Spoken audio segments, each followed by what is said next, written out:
Hello friends, and welcome to the shop. Today is Saturday, July 16th, and it's actually Saturday afternoon. And it is hot here in eastern Pennsylvania, very, very hot. I thought about doing a video outside this morning. I had to run a few errands, and I put the camera in the car and took it with me, but it was just honestly, even by like 8 o'clock, it was too hot to really be outside very much. So we're stuck back inside here where it's a little bit cooler. My basement is not air conditioned, but it doesn't get too hot in the summertime, so I'm thankful for that. I guess being below ground helps. But anyway, it's still, at least it's not snowing. So I missed last week's weekend update. My apologies for that. Just was a busy Saturday, had a lot going on and didn't have a chance to do anything Saturday or Sunday, so I didn't think you'd mind too much not hearing from me for a week. Trust me, nothing terribly exciting happened, so we didn't miss out on very much. Today I'm smoking a very little Missouri Meerschaum corn cob, at least to start, and it has gone out. These little pipes are, I think they're primarily a novelty. They obviously don't provide very much of a smoke, but I like them a lot.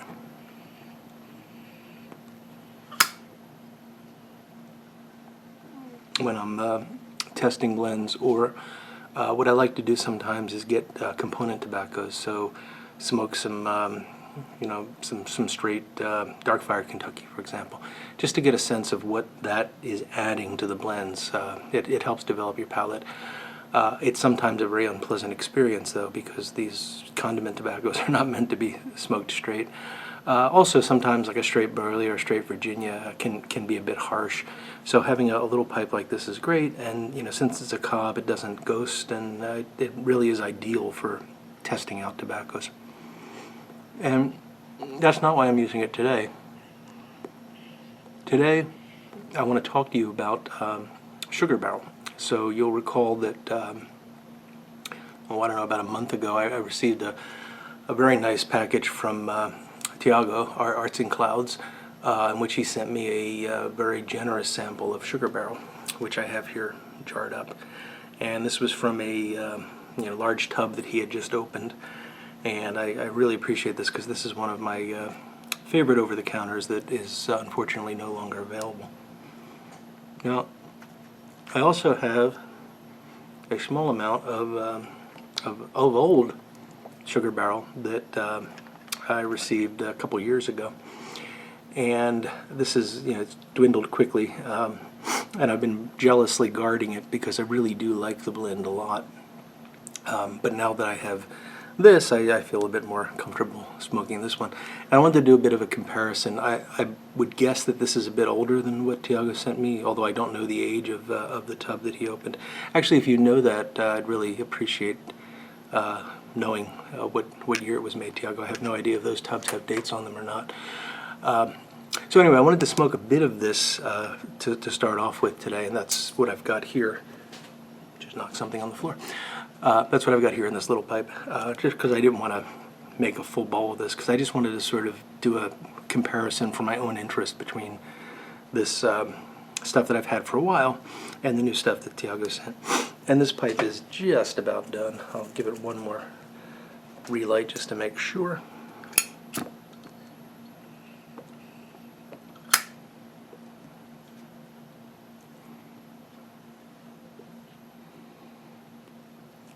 So I feel a bit bad giving you impressions of Sugar Barrel, because you're probably not going to be able to find it. But it's such a wonderful and historic tobacco that I think it's worth talking about a little bit. And I hope you'll indulge me, because I really like it, so I'm going to talk about it. It was made by John Middleton, same company that makes quite a few over-the-counter blends that you'll probably be familiar with. And Middleton stopped manufacturing it. I don't remember exactly when, but it's been a while now. There are still some tubs available that you see from time to time. I haven't seen any in quite a while, so I rely on the kindness of friends like Tiago. So it's a unique tobacco. I'm actually done with this little pipe, so I'm gonna set this down now and switch over to this full-size Country Gentleman that is packed with the newer sugar barrel that Tiago sent. And, well, before I light it up, let me talk a bit about the tobacco itself and the jar note, tin note, bag note, whatever you want to call it. So it has a very unique, to my nose, jar note. It's sweet, it's molassesy, a very deep sweetness, and it has, to me at least, a very buttery undertone to it that I really like a lot. The tobacco itself is mostly a ribbon cut. It has some chunks in there, probably from the burley. It's listed as a burley in many places, although I suspect that there's some Virginia added in here as well for sweetness. But on the whole, it's a fairly uniform, sort of chunky ribbon cut mixture.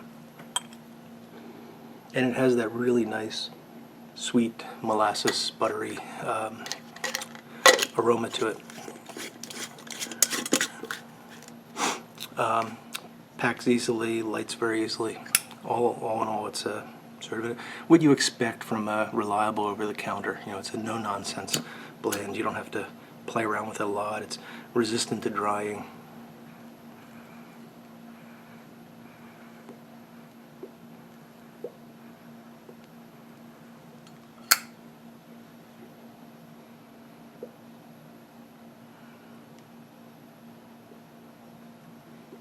And the first thing you get on the light is that topping.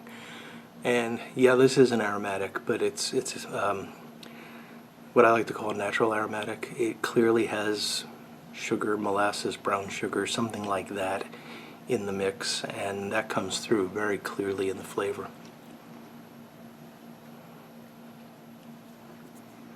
And I'm told the room note is quite pleasant as well. I don't have any way of assessing that myself, but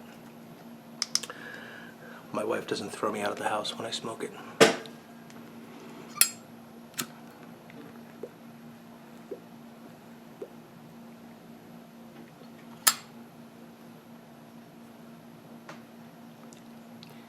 Now it can smoke hot, so you have to be a little bit careful about that. But it's not terrible. Really no more so than Carter Hall or any other over-the-counter blend in terms of the care you have to take when smoking it.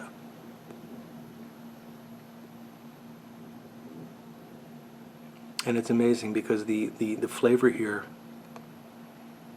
is essentially identical to what I had here.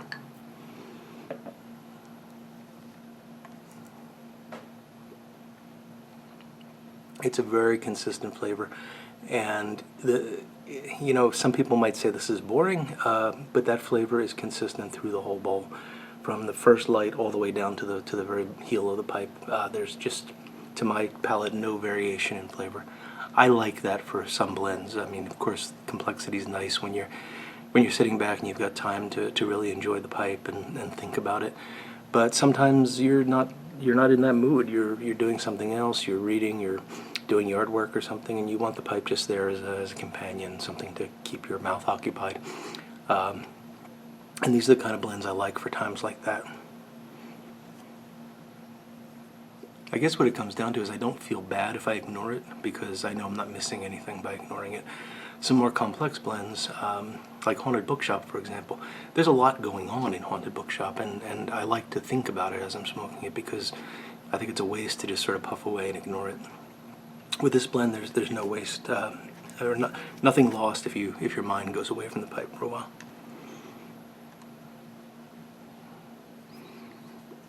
The flavor is unapologetically burley.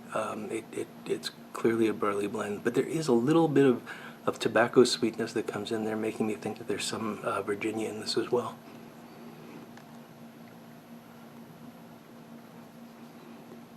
And that sweetness from the topping really shines throughout the whole bowl, and that is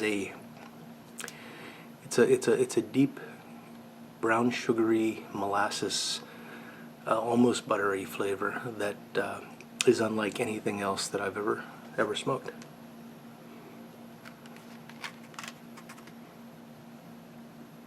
It has some very minor similarities to Carter Hall in the sweetness, not in that brown sugar component, but the sort of tobacco sweetness. And again, Carter Hall has some Virginia in it, and I think that's probably why I believe that this also has some Virginia in it, because it's a similar tobacco sweetness that comes through. Now, you can't get this unless you rely on the kindness of friends, or you're very lucky and see a tub on eBay or something like that. There are matches that have been put out, and this is one. This is the Pipes and Cigars Sugar Barrel match, and I've been told by folks who should know that this is the same thing as the Pipes and Cigars Sweet Cask, which is only sold in the large tubs.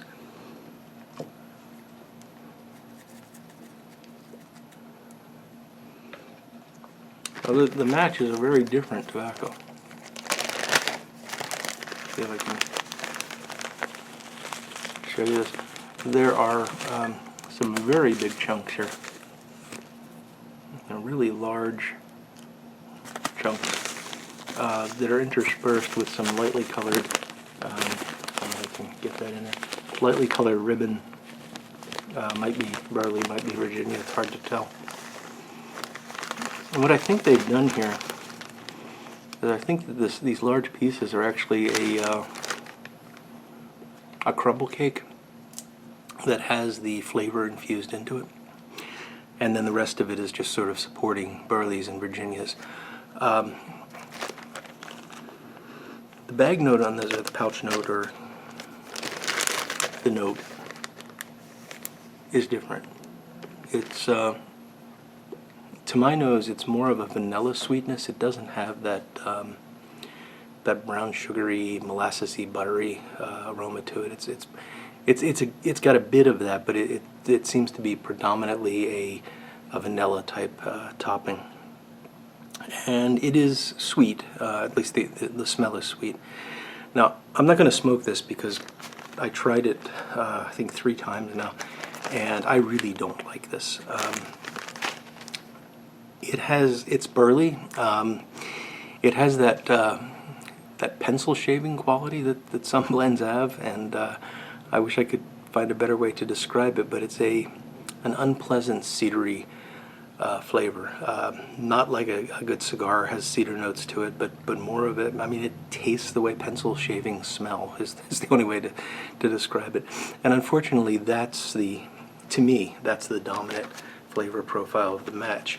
And it might be that this is relying more on artificial aromatic components, which don't agree with me, whereas the original Sugar Barrel was relying more on natural aromatic components, which I can taste and enjoy. So it might be that, if you're somebody that likes aromatics, you might really enjoy the Pipes and Cigars match. I don't want to put you off it, but to my palate, it's just simply not enjoyable.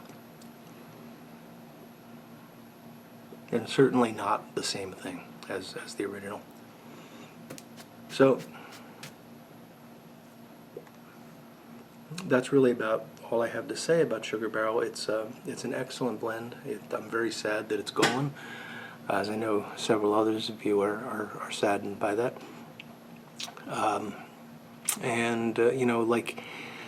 Like many tobaccos, the match tells me that maybe it's best that it stay in the past. It's great that we've got samples of it here and there and that we can still enjoy it sometimes, but maybe tobaccos come and go, and that's just sort of part of life, that sometimes we lose them.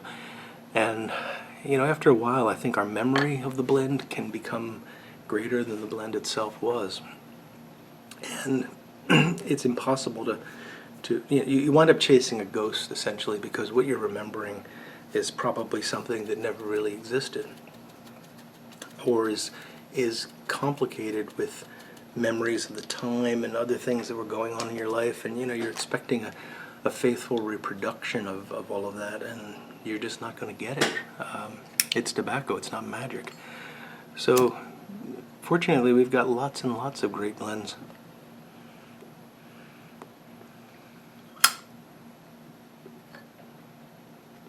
Like so many aspects of life, we don't have to and we shouldn't live in the past. We should enjoy the present moment.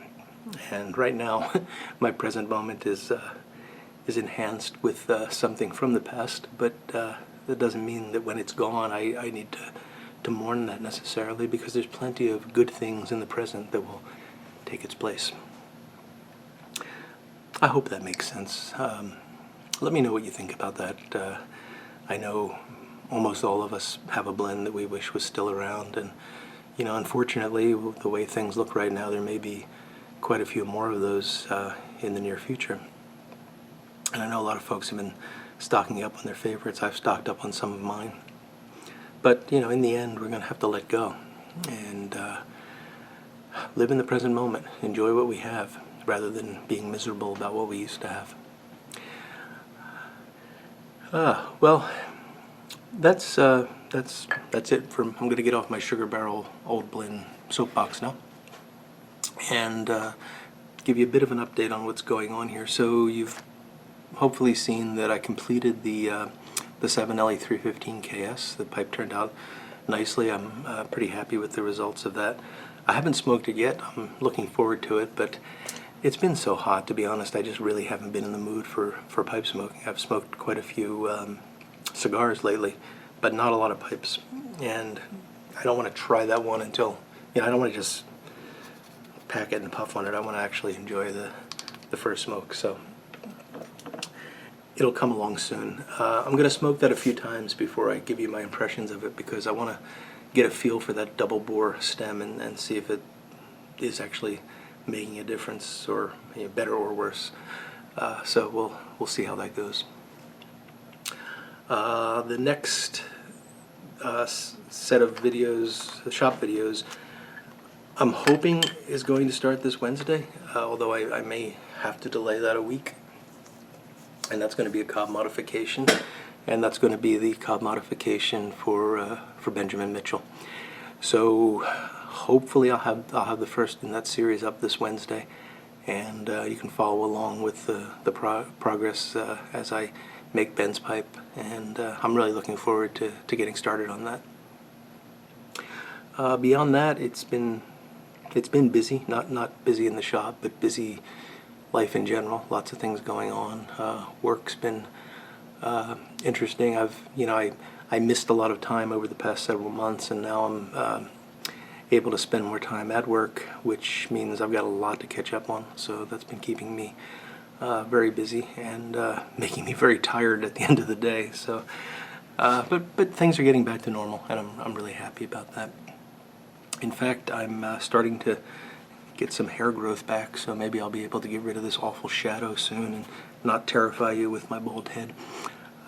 We'll see how that goes, but hopefully in about a month's time you'll see something that you would recognize as hair. Right now I claim it's there, but most people can't see it. Anyway, I hope you're all having a great weekend, and I'm babbling at this point, going much longer than I wanted to, so I'm going to let you go and enjoy the rest of your weekend. Have a great week, and take care of yourself. And I will look forward to talking to you all again very soon. Goodbye now.